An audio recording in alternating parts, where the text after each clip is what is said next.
Show.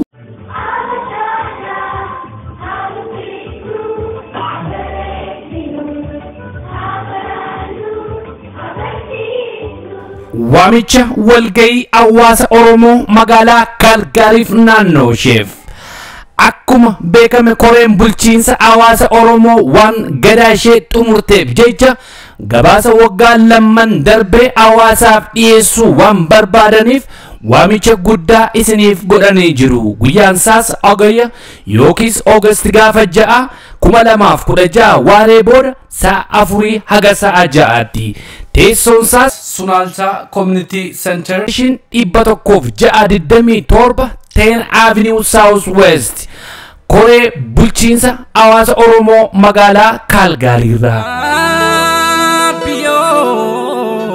Bale haga bole jechuun maaliif fafee abiyyoo gariin osoo falmuu gariin maaliif rafee.